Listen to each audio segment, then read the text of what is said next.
السلام علیکم ورحمۃ اللہ وبرکاتہ نحمدہ ونصلی علی رسولہ الکریم۔ ناظرین کرام، غیر مقلدین کے یہ دو مشہور اور بڑے محقق جن کی تصویریں آپ کو اسکرین پر نظر آ رہی ہیں، آج ہم ان دونوں کے متعلق آپ سے اور خصوصاً غیر مقلدین سے یہ پوچھنا چاہتے ہیں کہ کیا یہ دونوں علماء میں شمار ہیں یا یہ دونوں جاہل ہیں۔ پوچھنے کی وجہ یہ ہے کہ غیر مقلدین خود اس چیز کو کہتے رہتے ہیں، بتاتے رہتے ہیں۔ ان کے اکثر جو نا شیخ محمد رحمانی ہیں یا اور بھی ہیں، وہ کہتے ہیں کہ بھائی غیر عالم کی بات نہ سنو، علماء کی بات سنو۔ ہماری ذمہ داری ہے کہ ہم علماء کی بات سنیں، جو علماء نہیں ہیں ان سے علم نہ لیں، ان کی بات نہ سنیں۔ ان کے شیخ محمد رحمانی کو سن لیجئے، اس بات کا وہ اقرار کر رہے ہوتے ہیں۔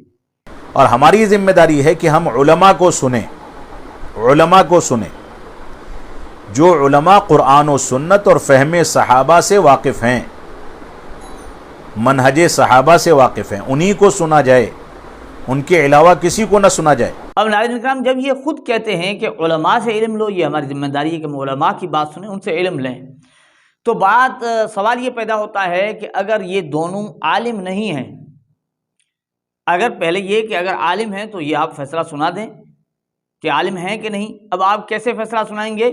تو اس کے لیے ہم آپ کی خدمت میں یہ چیز رکھتے ہیں کہ ہم دو ویڈیو رکھتے ہیں جو بہت ہی اہم ہیں، بہت ہی اہم ویڈیو ہیں، اور اس میں آپ فیصلہ کیجئے کہ معراج ربانی اور یہ طالب الرحمن یہ دونوں علماء میں شمار ہیں یا نہیں، کیونکہ ان سے سوالات پوچھے جا رہے ہیں، ان سے علم لیا جا رہا ہے، اور جہاں یہ جس جگہ کی ویڈیو ہے وہاں بھی ان سے سوالات پوچھے جا رہے ہیں، یہ وہاں شرعی مسائل بتا رہے ہوتے ہیں۔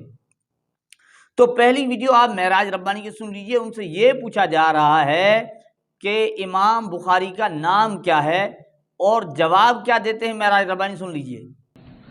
امام بخاری رحمۃ اللہ علیہ کا نام کیا ہے؟ ان کا نام محمد ابن عبداللہ ہے، محمد ابن عبداللہ ہے۔ اب ناظرین کرام، جس بندہ سے یہ پوچھا جائے کہ امام بخاری کا نام کیا ہے، اب وہ لوگ جو دن رات کہتے ہیں کہ بھئی ہم بخاری پر عمل کرتے ہیں، ہم بخاری کو مانتے ہیں، ہم بخاری کی تمام احادیث پر عمل کرتے ہیں، یعنی اس طرح کی وہ باتیں کرتے ہیں، بخاری بخاری کہتے رہتے ہیں، اب ان کو امام بخاری کا نام تک نہ معلوم ہو، تو اس سے صاف بات یہ ہے کہ بھائی جو علم والا ہے ہوگا اسے کم از کم امام بخاری کا نام تو یاد ہوگا نا۔ اب جس کو امام بخاری کا نام یاد نہیں، دو بار کہتا ہے کہ محمد بن عبداللہ، تو آپ فیصلہ سنا دیجئے کہ اس کو عالم کہا جائے یا جاہل کہا جائے۔ اب اگلی بات چلتے ہیں یہ طالب الرحمن کے متعلق۔ اب طالب الرحمن سے بھی وہاں سوال پوچھا جا رہا ہے، یعنی علم لیا جا رہا ہے نا، سوال شریعت کے مطابق وہ جوابات دے رہے ہیں سوالات کے۔ اب وہاں ان سے ایک سوال پوچھا جا رہا ہے، سوال یہ پوچھا جا رہا ہے کہ بھئی کیا ہمیں اس بات کی کیا گارنٹی ہے کہ بھئی بخاری شریف اور مسلم شریف یہ دونوں کتابیں صحیح ہیں؟ یہ سوال پوچھا ہے۔ اب جواب کیا مل رہا ہے؟ محقق ہیں، ان کے مناظر ہیں، بڑی بات ہے، بڑا نام ہے طالب الرحمن کا۔ جواب سن لیجئے طالب الرحمن کیا جواب دیتے ہیں۔ صحیح بخاری اور صحیح مسلم میں 100% صحیح ہیں، اس کی کیا گارنٹی ہے؟ اس کی کیا گارنٹی ہے کہ یہ قرآن 100% صحیح ہے؟ قرآن پر لکھا ہوا ہے کہ یہ گارنٹی شدہ ہے 100%، اللہ نے مہر لگا کے بھیجی ہے، قرآن پر کہیں لکھا ہوا؟ قرآن کے لیے سب سے بڑی دلیل دی جاتی ہے کہ اللہ قرآن میں کہتا ہے اِنَّا نَحْنُ نَزَّلْنَا الذِّكْرَ وَإِنَّا لَهُ لَحَافِظُونَ، کہ یہ ذکر ہم نے اتارا اور اس کی حفاظت ہمارے ذمے ہے۔ اللہ نے قرآن کی گارنٹی نہیں دی، ذکر کی دی ہے۔ اب دیکھیں ناظرین کرام، اب دیکھیں یہ بھی اگر جناب عالم ہیں تو یہ بات جو کہہ رہے ہیں، کہتے ہیں کہ بھائی اللہ تعالیٰ نے کہاں جو نا مہر لگائی ہوئی ہے، کہاں لکھا ہوا ہے کہ یہ صحیح ہے، یا اور بڑی دلیل کیا ہے کہ اِنَّا نَحْنُ نَزَّلْنَا الذِّكْرَ۔ اب مجھے بتائیں، جس بندے کو یہ تو اِنَّا نَحْنُ نَزَّلْنَا الذِّكْرَ دور کی آیت نظر آ گئی، ابتدا کی آیت ذَلِكَ الْكِتَابُ لَا رَيْبَ فِيهِ نظر نہیں آئی۔ قرآن پاک کی ابتدا کی شروعات میں سورۃ الفاتحہ کے بعد سورہ بقرہ شروع ہوئی، وہاں یہ ابتدا میں سورہ بقرہ کی شروعات میں ابتدا میں آیت اس کو نظر نہیں ہے ذَلِكَ الْكِتَابُ لَا رَيْبَ فِيهِ۔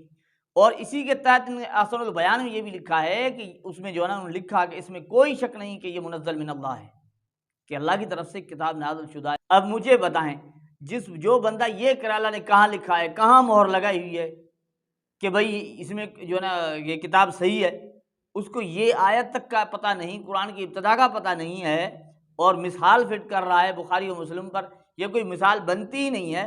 اب جو بندہ یہ بھی نہ جانتا ہو کہ قرآن پاک میں اللہ نے کہہ رکھا ہے کہ اس میں کوئی شک نہیں ہے، اس کتاب میں کوئی شک نہیں، کوئی ریب نہیں ہے، کوئی شبہ نہیں ہے، اب مجھے بتائیں وہ عالم ہے یا جاہل ہے؟ یہ آپ فیصلہ کریں اور غیر مقلدین کریں۔ اب اگلی بات یہ، اگر غیر مقلد کہتے ہیں نہیں یہ پھر بھی دونوں علماء ہیں، یہ علماء میں ان کا شمار ہوتا ہے، تو جان لیجئے کہ ایسے علماء کی ہمیں کوئی ضرورت نہیں ہے، اور نہ ہی مسلمانوں کو ضرورت ہے جس کو یہ بھی بتانا ہو۔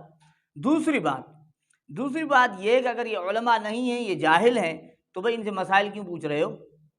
مسائل کیوں پوچھے جا رہے ہیں ان سے؟ جب خود کہتے ہو کہ ہم علماء سے علم لینے والے ہیں، جب ان کو علم نہیں ہے، یہ جاہل ہیں، تو ان سے علم لینے کی ضرورت نہیں ہے، اس کو جو ہے نا وہ آپ کہہ دیں یہ دونوں جاہل ہیں، اور جس طرح بہت سارے کثیر تعداد میں کے جہلا مل جاتے ہیں، ٹھیک ہے، کیونکہ یہ تو قیامت کی نشانی ہے، علماء چلے جائیں گے، لوگ جہلا سے مسائل پوچھیں گے نا۔ اب اگر یہ علماء ہیں تو بھائی ان کا یہ حال، جن کو یہ بھی پتہ نہیں امام بخاری کا نام کیا ہے، ان کو یہ بھی پتہ نہیں کہ اللہ نے خود کہا ہوا ہے کہ اس کتاب میں کوئی شک نہیں، تو ناظرین کرام آپ بتائیں پھر غیر مقلدین کے بڑے بڑے دعوے، علم کے دعوے کیسے ہوں گے؟ آپ خود ہی جان سکتے ہیں۔ اللہ جل جلالہ ہمیں ان غیر مقلدین کی حقیقت کو سمجھنے کی توفیق عطا فرمائے۔ یہ ہے حقیقت۔